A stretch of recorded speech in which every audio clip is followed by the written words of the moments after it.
4 PM news network में दोस्तों आपका स्वागत है। मैं हूं आपके साथ राशिद ज़हीर। प्रियंका गांधी की सांसदी भी खतरे में पड़ गई है। जैसे ही लोकसभा में उनका पर्दापरण हुआ, उन्होंने बोलना शुरू किया, शायद भारतीय जनता पार्टी सत्ता पक्ष की आंखें इस तरह से गईं और कहा कि ये क्या हुआ, राहुल गांधी को ही नहीं संभाल पा रहे हैं। प्रियंका गांधी तो बिल्कुल इंदिरा गांधी के रूप में नजर आ गई हैं। प्लानिंग हो गई साहब। अब क्या हुआ है, उनकी सांसदी को लेकर के कोर्ट का दरवाजा खटखटा दिया है कि इन्होंने अपना पर्चा भरते समय वायनाड में अपनी संपत्ति का ब्यौरा पूरा नहीं दिया। कौन किसने भरा है, कौन कहता है, वादी कौन है, जिनको भारतीय जनता पार्टी के कैंडिडेट को हरा करके प्रियंका गांधी लोकसभा में पहुंची हैं। बात यह नहीं है कि उनकी संपत्ति का ब्यौरा क्या है, बात तो यह है कि देश के अंदर जब लोकसभा में, राज्यसभा में कोई प्रस्ताव लेकर आया जाता है तो वहां पर इस नाम से कि धनखड़ के आगे डी नहीं है, आर है, लिहाजा प्रस्ताव को ही रिजेक्ट कर दिया जाए। भारत के अंदर जो हमारे बने हुए हैं, जिसको कहते हैं कि वोटर कार्ड हैं और जो दूसरे कार्ड्स बनते हैं सब, इसके अंदर कितनी ज़्यादा त्रुटियां हैं। किसी के नाम के आगे डंडा है, किसी के नाम के आज से पहले डंडा है किसी को रशीद कर दिया है तो किसी को राशिद कर दिया। ये तो हमारे कागजात और कागजात बनाने वालों का मामला है। लेकिन एक तरफ जब देश के महामानव के उस कॉलम के बारे में कोई गौर नहीं करता कि इन्होंने अपनी पत्नी का ब्यौरा दिया है या नहीं दिया, वहाँ प्रियंका गांधी को लोकसभा से हटाने का एक इस प्रकार का काम करने की कोशिश की जा रही है कि ये लड़की नहीं झेली जाएगी। इसके वाक पटुता, इसका ज़बरदस्त लेक्चर, इसकी ज़बरदस्त बातें तो हमारी चूल्हे हिला रहा है। लिहाजा दूसरे रास्ते से जाइए। राहुल गांधी की सांसदी एक बार जब समाप्त की गई पिछले कार्यकाल में, आपको वो एपिसोड मैंने पूरा बनाकर दिखाया था। गुजरात के एक नेता के दिल पे इतनी ज़्यादा बार गुजरा, इतना परेशान हुआ, उसने कहा साहब राहुल गांधी ने इस प्रकार के शब्दों का इस्तेमाल किया। चल गया बात। अचानक गया जाकर बोला साहब मैं भी कुछ नहीं करना चाहता, स्टे कर दीजिए। 1 साल तक शांत पड़ा रहा।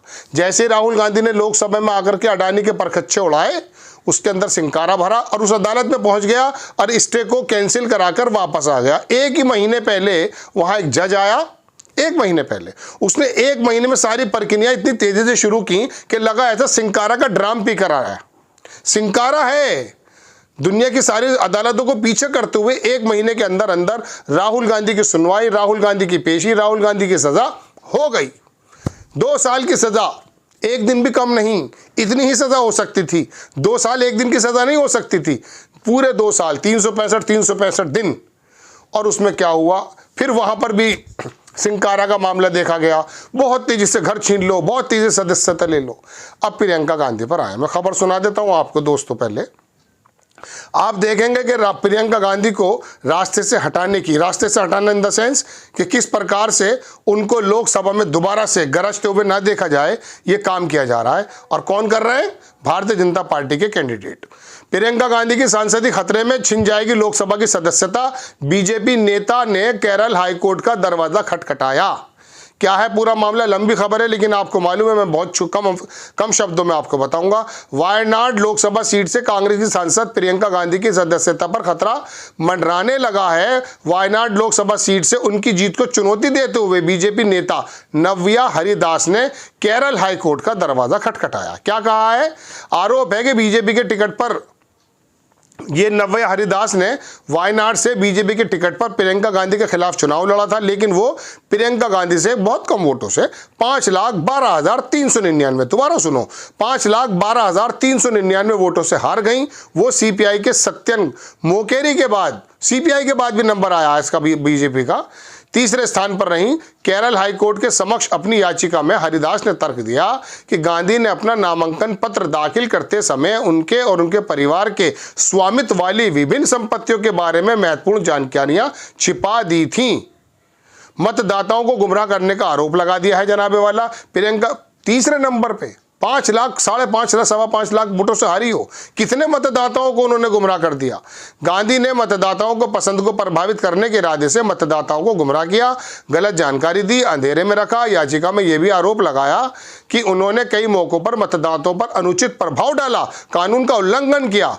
4 करोड़ 24 लाख रुपए की चल संपत्ति है। प्रियंका गांधी ने अपने चुनावी हलफनामे में बताया कि उनके पास कुल 4.24 सवा चार करोड़ रुपए की चल संपत्ति है, जबकि कुल अचल संपत्ति 13.89 14.5 करोड़ के करीब की है। वहीं प्रियंका ने बताया कि उनके पति रॉबर्ट वाड्रा के पास 38 करोड़ के करीब की चल संपत्ति है और हलफनामे के मुताबिक प्रियंका गांधी पर करीब 15,75,000 रुपए का कर्ज भी है। क्या क्या बताएं आपको। बात यह है दोस्तों, इनके पास तो 14-15 करोड़ या 1300 करोड़ रुपया है। अभी मध्य प्रदेश में 52 किलो सोना 15 करोड़ रुपया बताया जाता है, पता नहीं किससे संबंध है। कर्नाटक के अंदर कई सौ करोड़ रुपया निकल रहा है भारतीय जनता पार्टी की इसमें से, नेताओं के पास से भी। ये तो तब निकल रहा है जब ईडी, सीबीआई, आईटी इनके सबके मुख विपक्ष की तरफ हैं, उनकी तरफ पीट करके खड़ा है वो। अगर वो मूड़ करके वापस आ जाए तो राहुल गांधी का वो कहना कि वो अधिकारी सुन लें कि जब सरकार आएगी तो उनका भी हिसाब किया जाएगा। बात यह है दोस्तों कि इनको पता ये चल चुका कि सरकार आएगी नहीं। वजह क्या है? क्योंकि पूरे भारत जो एक धर्म की, मैं कहता हूँ धर्मांध के जुआर में जो इस वक्त पूरी तरह से इन्वॉल्व है, उनको मालूम है कि ये नशा भी टूटेगा नहीं, ज़माना लगेगा। और इसमें कोई दोहराई नहीं भी लगता भी है कभी कभी। लेकिन बहरहाल राहुल गांधी एक ऐसे अंधेरे में मशल जलाता हुआ दिखाई देता है कि उसको नज़र आता है कि नहीं, मैं मुद्दों की ही बात करूँगा। अब पता क्या चल रहा है, ये जय श्री राम उन्होंने जय भीम जो उसने कहा है, इसके अंदर एक मकसद है, एक मैसेज है। बहरहाल मैं अपनी खबर पर आता हूं कि जनाबे वाला प्रधानमंत्री जी के बारे में हमने ऐसा सुना कि जब उनके नामांकन पत्र भरे गए, वो जो भरे जाते हैं चुनाव से पहले, उसमें पिछली बार शायद पत्नी का कोई कॉलम ऊपर नीचे था। किसी ने पूछ सकता है, कोई नोटिस भेज सकता है। यहाँ प्रियंका गांधी ने लोकसभा में आते के साथ ही भारतीय जनता पार्टी की जो चूल्हे हिला दी और उनसे बुनियादी सवाल पूछ लिए और बोलती भी इंदिरा गांधी जैसी नजर आने लगी। अब उन्होंने लगा कि राहुल गांधी अकेले भारी पड़ रहे थे, ये प्रियंका गांधी भी आगे हटाया किस प्रकार से जाए, और ये सरकार कुछ भी कर सकती है। जब ये मौजूदा मुख्यमंत्री को जेल में डाल सकती है, राहुल गांधी और उनकी मम्मी को, माता जी को 8-8 घंटे बुला करके 5-5, 6-6 दिन बाकायदा पूछताछ करती है, उनका मैं कह सकता हूँ हरेसमेंट के जैसा एक बीमार महिला के साथ ऐसा व्यवहार किया जाता है, वो तो कुछ मिला नहीं। तो मिल जाएगा तो इसका मतलब आप जेल भी भेज देंगे, भेज भी देना चाहिए, लेकिन जेल भी नहीं भेजेंगे आप जेल नहीं भेजेंगे, क्योंकि जेल भेजते के साथ ही वो सुपरस्टार बन जाएगा, पूरे देश में एक सहानुभूति की लहर हो जाएगी। लेकिन आप कैरेक्टर असैसिनेशन करेंगे। देखिए साहब, इन्होंने पैसे छुपा लिए, 14.25 करोड़ रुपए का धंधा इनके पास है, इन्होंने जो है कुछ ज़्यादा का था, कुछ कम का बता दिया। अरे भाई, बुरी तरह से हारे हो, लोकसभा के अंदर उनके सवालों के जवाबों की तैयारी करो, पूरा समय आपके पास है। किस प्रकार से लोकसभा के अध्यक्ष आपका साथ देते हैं ये पूरा देश जानता है। आप जाकर के हाई कोर्ट से प्रियंका गांधी की सदस्यता ही समाप्त करने लगे, ये क्या तरीका है? करके देखिए। आपको खबर कैसी लगी अपनी राय कमेंट्स बॉक्स में ज़रूर दीजिए। चैनल को सब्सक्राइब कीजिए, शेयर कीजिए। नेक्स्ट टाइम मैं किसी खबर के साथ हाजिर होता हूँ। जय हिंद।